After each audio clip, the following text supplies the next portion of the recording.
Thank you so much. Neve, welcome to Scream! Thank you. How are you guys doing? Good, thank you. Good, how are you? Excited to be here. Absolutely. Thank you so much for your time. Of course. And Neve, I'm going to start with you. When the first movie came out in '96, the movie kind of broke the rules and it also reinvented the horror genre.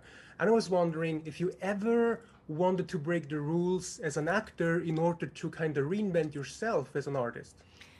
You know, I went through a period. I don't know if you can break rules as an actor. I think acting is about exploration and trying new things.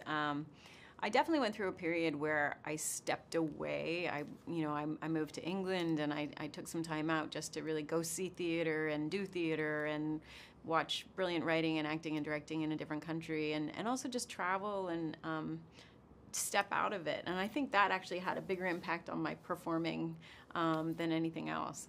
Right. And David, when we meet Dewey in the first movie, not everyone is taking him seriously, especially not his sister. But now he's the one people go to whenever there's a new Ghostface in town. And I was wondering, when you started off as an artist, how did you make sure that people take you and your art serious? I guess it's a bit of an ongoing thing, really.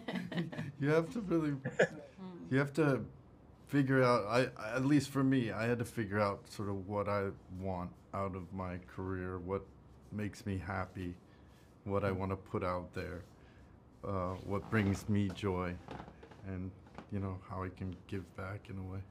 Right. And Neve, as it says on one of the posters, it's always someone you know. And I was wondering because, I've heard from some actors that sometimes it can be hard to recognize if new friends want to be friends with you because they really like you or because they want to benefit from you in a way.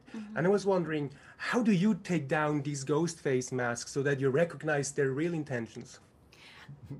These are great questions. How do I do?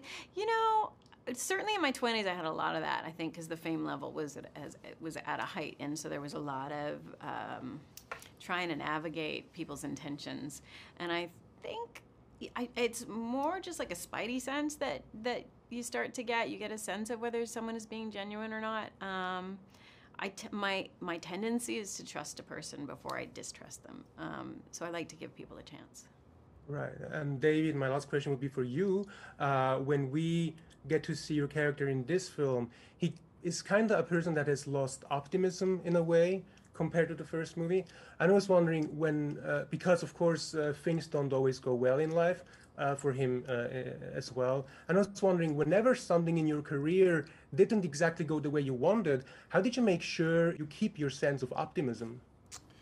That's really important, to keep your sense of optimism, to keep going. There's always going to be things that knock you down, but I tend to try to learn from them and then keep moving on. Try not to make the same mistakes again. But thank you. You have such great questions. I really appreciate it. Oh, thank you so much. I'm so happy to hear that. Seriously, my time is up, but let me just tell you one thing. I have cried when your characters were reintroduced and that showed me how much actually this franchise meant to me and still means. And I mean, I was like, if a Walk to Remember can make me cry, but the Scream movie, that's so... That was sweet. That's Thank you. great. Seriously, I Thank want you. to say thank you so much for coming back. And if your characters make it, it will be a pleasure to talk to you guys again for Scream 6 in 2033. Thank you Thank so you so much. much. Thank you so much. Have a great day. Take You care. too.